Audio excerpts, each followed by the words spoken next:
नमस्कार दोस्तों। आज हम आपको लेकर चल रहे हैं एक रोमांचक अंतरिक्ष यात्रा पर फिल्म ग्रेविटी के जरिए। ये सिर्फ एक साइंस फिक्शन फिल्म नहीं है, ये इंसान के जीवित रहने की जिद और आत्मबल की कहानी है जो अंतरिक्ष की नीरवता में गूंज बन जाती है। रूस ने अपने एक पुराने सैटेलाइट को नष्ट करते समय अनजाने में अंतरिक्ष में हजारों टुकड़ों का एक कचरा तूफान खड़ा कर दिया। ये टुकड़े बाकी सैटेलाइट से टकराते गए और कुछ ही समय में एक विनाशकारी डिब्री स्टॉर्म बन गया जो हर 85 मिनट में पृथ्वी के चारों ओर एक चक्कर लगाता है। इस तूफान ने धरती की कक्षा में मौजूद अधिकतर सैटेलाइट्स को तबाह कर दिया। यहाँ तक कि इंटरनेशनल स्पेस स्टेशन भी इसकी चपेट में आ गया। केवल एक ही स्टेशन बचा, चीन का तियांगोंग स्पेस स्टेशन। अब हम मिलते हैं मुख्य किरदार से, डॉक्टर रिया कपूर, एक वैज्ञानिक। 6 महीने की बेसिक ट्रेनिंग के बाद उन्हें एक मिशन के लिए अंतरिक्ष में भेजा गया था, लेकिन जैसे ही डिब्री स्टॉर्म आया, उनकी स्पेसशिप पूरी तरह से बर्बाद हो गई। सौभाग्य से उनके साथ मौजूद थे एक अनुभवी अंतरिक्ष यात्री, कप्तान मनोज। मनोज उन्हें तकनीकी सलाह देने के साथ साथ मानसिक रूप से मजबूत भी करते हैं, लेकिन हालात बिगड़ने पर वह खुद को स्पेस में छोड़ देते हैं ताकि रिया को बचाया जा सके। अब रिया अकेली रह जाती है एक डैमेज्ड एस्केप कैप्सूल में। फ्यूल ना के बराबर है और वापस पृथ्वी लौटने की कोई सीधी संभावना नहीं।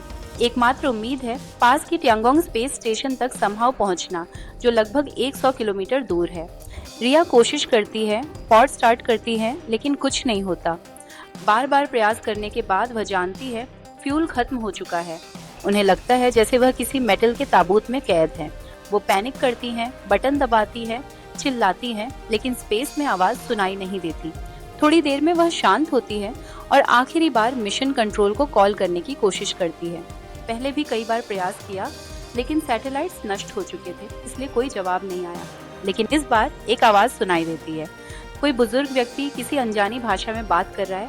रिया मदद मांगती है, लेकिन वह आदमी समझ बैठता है कि मदद ही रिया का नाम है। वो आदमी अकेला नहीं है। बैकग्राउंड में एक बच्चा रो रहा है, डॉग्स भौंक रहे हैं और एक ललबाई भी सुनाई दे रही है। इन तमाम आवाजों में रिया को कंफर्ट महसूस होता है। उसे अपनी बेटी याद आती है, जिसे वो सालों पहले खो चुकी थी। रिया अब हार मानने को तैयार है। वह ऑक्सीजन का लेवल घटाती है और एक तरह से मृत्यु को स्वीकार करती है, लेकिन तभी एक तेज नॉक से उनकी नींद टूटती है। वह देखती है कि कप्तान मनोज दरवाजे के बाहर हैं। मनोज दरवाजा खोलते हैं और मुस्कुराते हुए कहते हैं, अब तो मेरा स्पेस वॉक का वर्ल्ड रिकॉर्ड बन गया है। रिया हैरान है, वो वापस कैसे आए। मनोज बताते हैं कि उन्होंने एक बैकअप बैटरी ढूंढी और संभव लौट आए। अब वो रिया को समझाते हैं कि तियांगोंग स्टेशन ज्यादा दूर नहीं है, बस थोड़ी हिम्मत और थोड़ी तकनीकी समझ की जरूरत है। रिया घबराती है क्योंकि वो खुद को कोई पेशेवर अंतरिक्ष यात्री नहीं मानती। तभी मनोज उन्हें याद दिलाते हैं, तुम अपनी बेटी को खो चुकी हो, उससे ज्यादा बुरा क्या हो सकता है। अगर वाकई जीना चाहती हो तो अब फोकस करो। रिया सोच में पड़ जाती है और तभी एक बात उसके दिमाग में क्लिक करती है, मनोज वापस आए कैसे, बैटरी से उड़कर? ये लॉजिक कुछ जमा नहीं। रिया उठती है और महसूस करती है कि वो सब एक सपना था, लेकिन उस सपने ने उसे फिर से जिंदा कर दिया। अब वह खुद से कहती है, चलो एक बार ट्राई करके देखते हैं। वह कैप्सूल को 3 हिस्सों में डिवाइड करती है, फायर एक्सटिंग्विशर को थ्रस्टर की तरह इस्तेमाल करती है और धीरे धीरे तियांगोंग स्टेशन की ओर बढ़ती है। जब स्टेशन करीब आता है तब फायर एक्सटिंग्विशर खत्म हो जाता है। वो खुद को स्पेस में जोर से धक्का देती है और आखिरकार स्टेशन के दरवाजे को पकड़ लेती है। लेकिन एक बार फिर डिब्री स्टॉर्म लौट आता है। रिया दौड़कर स्टेशन के अंदर जाती है।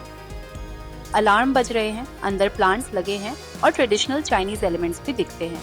अब वक्त है शिंजो स्पेस क्राफ्ट में बैठने का, जो रिया की धरती वापसी की आखिरी उम्मीद है।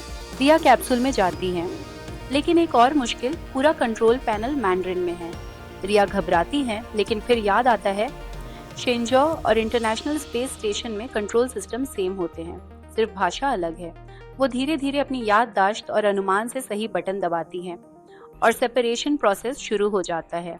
अब मिशन फाइनल फेज में है। कैप्सूल पृथ्वी के एटमॉस्फेयर में प्रवेश करता है।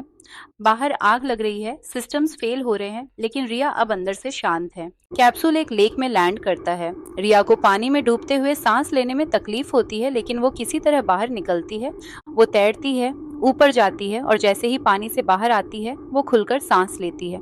वो धरती पर पहली बार ग्रेविटी को महसूस करती है, जो पहले कभी इतनी भारी नहीं लगी थी और ना ही इतनी जरूरी। इसी के साथ कहानी यहीं समाप्त होती है। मुझे कमेंट सेक्शन में बताएं कि आपको यह कहानी कैसी लगी, और ऐसी और कहानियों के लिए सब्सक्राइब जरूर करें। फिर मिलते हैं ऐसी ही किसी मजेदार कहानी के साथ। तब तक के लिए बाय बाय।